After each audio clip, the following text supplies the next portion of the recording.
Happy Tuesday, America! This is Ben Goldman, host of The Ben Goldman Show. I'm coming to you July 23rd, and I've got the news for you. Today, we'll be covering, by request of some of my fans yesterday, quite a bit about these Ilhan Omar scandals. She's wrapped up in some pretty bad anti-Israel stuff, along with some tax issues and threatening some people. So this is going to be a fun one. Also today, Boris Johnson, known Brexiter and conservative in England, referred to as the Donald Trump of the UK, actually, just got elected to be Prime Minister by an astounding 66% of the parliamentary vote. Way to go, Boris. That'll be a good one as well. And former disgraced FBI Director James Comey actually had apparently planted a spy in Trump's White House to try to get dirt on him, according to a new IG report. This and more coming to you today from the Ben Goldman Show. First, let's start with Ilhan Omar. So Ilhan, if you're not aware, supports something called the Boycott, Divestment, and Sanctions Movement against Israel. Now, essentially what this movement is, the BDS movement, is basically Palestine tries to get countries and companies and stuff to boycott Israel to hurt them so they can't trade or work with anybody anymore. Of course, most Americans, including most Democrats actually, are completely against this because Israel's one of our closest and only friends in the world, honestly. But Omar's all about this. To try and stop her, though, I have to give credit where credit is due because House Democrats are currently putting together a bill to oppose the BDS movement in the Congress officially and strike it down so that Americans cannot use it to try to hurt Israel. Unfortunately, not everyone agrees. And Omar and her little squad are part of them. Her and Bernie Sanders, AOC, Rashid Tlaib, and Ayanna Pressley, I believe, is the last one. These people oppose Israel, love Palestine, want to destroy Israel, want to give Palestine all the means to do that. But the reality is when they let Palestine do stuff like that, it completely destroys the opportunity to have negotiations of any form to bring any kind of peace between them two. That's what they're shooting for. They're shooting for Israel, honestly. That's what they're shooting for. They're shooting for and at Israel because Palestine is the organizer and the head of the BDS movement. That's the truth. It's the honest-to-God truth. But it's not only that with Omar. No way, it never is. You see, there are actually pictures and records out to support the notions that Ilhan Omar was absolutely married to two people at the same time, one of them possibly being her brother, very possibly to be able to commit immigration fraud. Horrible, horrible thing. But this is what it is. I'll show you some of this. But honest to God, this is who Ilhan is. She is a Somali refugee who got into U.S. Congress and unfortunately doesn't like to play by the rules. There's also been new reports coming out that her campaign was actually threatening people who even discussed the possibility that she had had two marriages, being to her brother, for immigration fraud. Actually threatening people. This is real news, guys. This is actually happening. This is the world we live in. This is a U.S. Congresswoman's campaign doing this stuff. And it goes further than that because now the House Ethics Commission has just filed to try to do a full investigation against Ilhan Omar for immigration fraud, marriage fraud, and tax fraud. Apparently, her campaign is also being accused of tax fraud now. And this is a person that the media loves, that socialists love, but this is who she is. She is an anti-Israeli, anti-Semitic, tax-evading, marriage license faker who just wants to do whatever she can in Congress to get her way. We shouldn't trust her. That's what it is. It has nothing to do with just her faith. This woman is untrustworthy. She is untrustworthy. She has proved she is untrustworthy, and that's just how she is. She won't change. She won't change. She'll never change, but that's Ilhan Omar for you. You guys can't be surprised by it. This is what she's always done. This is what she'll continue doing. Because she's not an American first. It's that simple. She's not an American first. She has her own beliefs, her own socialist beliefs. I don't know if she has any loyalty to the country of Somalia. I can't imagine many people have much loyalty to the country of Somalia. Maybe you guys heard about that one Muslim American journalist who was a big Ilhan Omar supporter, traveled over to Somalia recently to try to prove that Elon's country was not a bad place, and it was a beautiful, loving place. And you know what happened to her? She got murdered in the streets of Somalia, because that's what Somalia is. So no, I don't blame Elon for wanting to be here over her home country. She can even say this is her home country if she wants to. What I do blame her for is being anti-Semitic, faking her race, what I do blame her for is being anti-Semitic, tax faker, marriage faker, immigration faker. That's what she is. That's why she's bad. Next up, Boris Johnson. Let me start by congratulating now Prime Minister Boris Johnson. Prime Minister Johnson has actually not only won the vote as a conservative, extremely pro no deal Brexiter, but he won by 66%. That's pretty huge. That's pretty massive. That's not a small win. This guy swept, and that's because England is tired of being held at gunpoint by the EU, which they are. The EU has basically told England that unless England gives them everything they want to on trade negotiations, they're going to cut England off. They're not going to trade with them anymore. They're not even going to talk to them anymore. Trump's been nice. Trump said, hey, if it comes to that, we'll give you all the trade deals you want. Great, that sounds good, but Europe needs to come to the table, and they need to understand they don't own these countries. They may think they do. Obviously, the EU is headed by Germany, and Germany has their own history of trying to take over every country in Europe. As someone coming from a Polish-Jewish family myself, we know this all too well. But that's what the EU is. It's a German takeover of Europe. England's not happy with it, so they elected a huge, big-time Brexiter, Boris Johnson, to be their prime minister. Interestingly enough, though, Boris Johnson wasn't born in the UK. You don't have to be born in the UK to be the prime minister, apparently. Boris was born in New York City. That's right. So now England's getting taken over by Americans. They have a new American princess in Meghan Markle and a new American prime minister in Boris Johnson. Congratulations, guys. You did it. We did it. Welcome to the new revolution. It'll be fun. It's a lot of fun. Now, Boris hated Theresa May. Theresa May was the former prime minister. Theresa May was an alleged conservative. Theresa May was picked to handle the Brexit, and she failed. She tried to give Europe every concession that she could, never managed to make any of them successful. Europe turned her down, England turned her down, failed over and over, and people were furious. They were like, hey, Theresa, let's just do a no-deal Brexit. If Europe's not going to be good to us, if they're going to try to hurt us over and over, if they're going to hate us for leaving the EU, no deal. No deal Brexit. No, let me try a British one. No deal Brexit. No deal Brexit.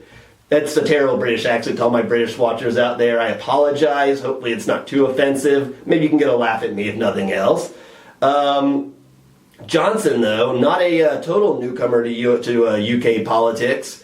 He was actually mayor of London between 2008 and 2016. Conservative mayor of pro-Brexit mayor of London right before they picked Sadiq Khan, the current mayor of London, who's extremely anti-Brexit, very far left, complete and total opposite of Boris Johnson. So London's got some, apparently London can't really make up its mind about what way to go, whatever.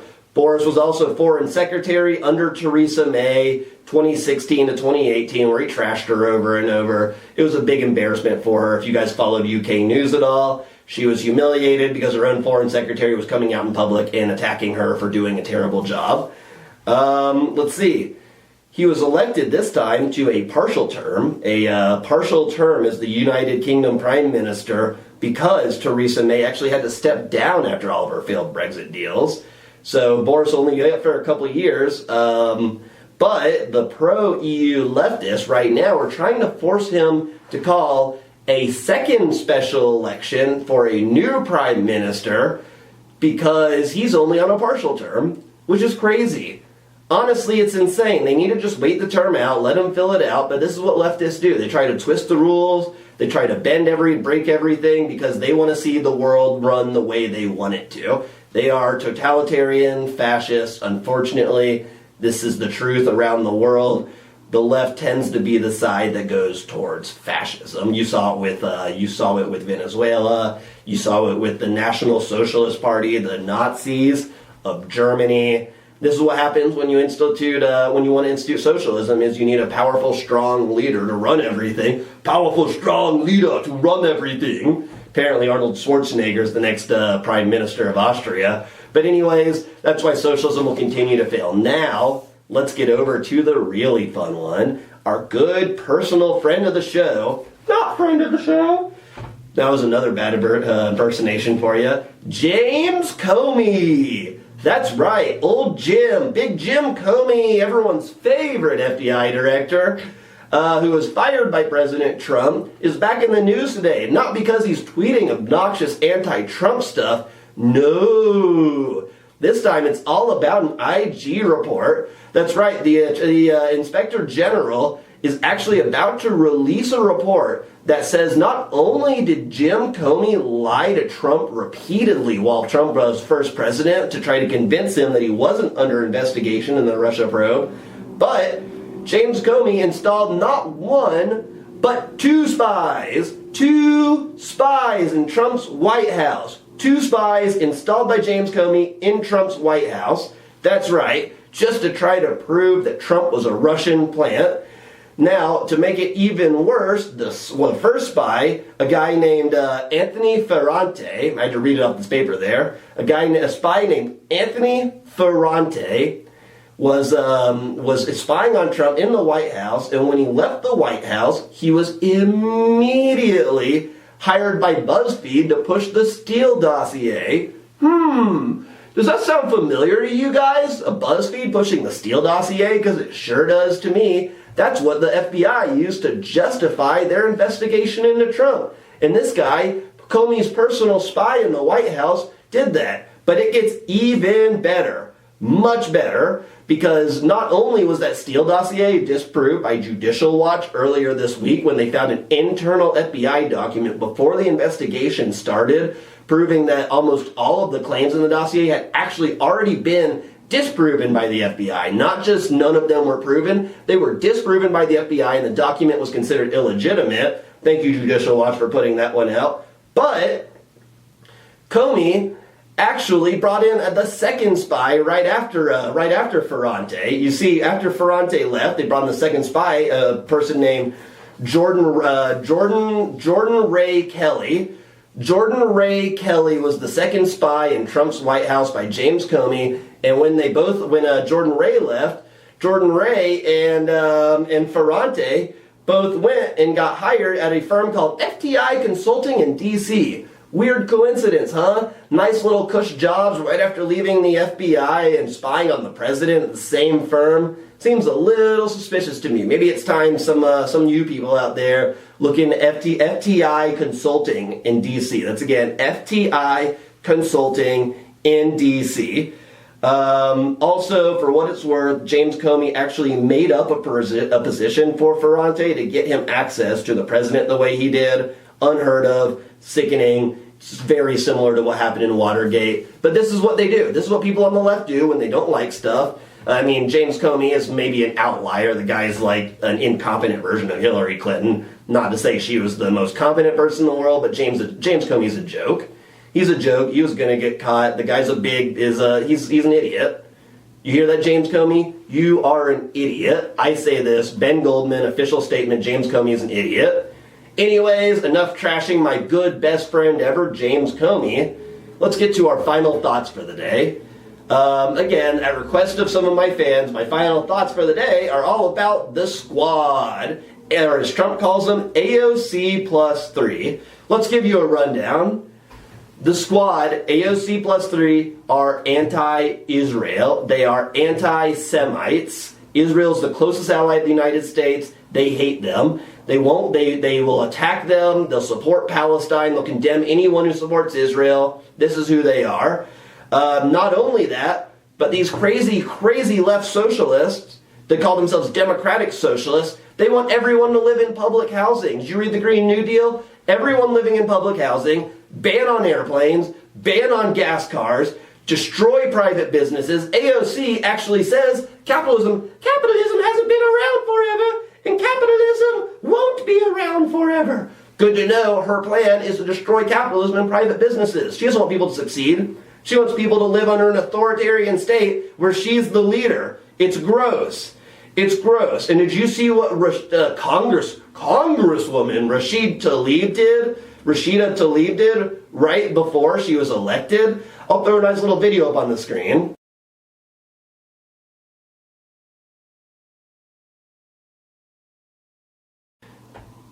Not only that, but Omar may have married her own brother just to get him a green card. Gross. So gross.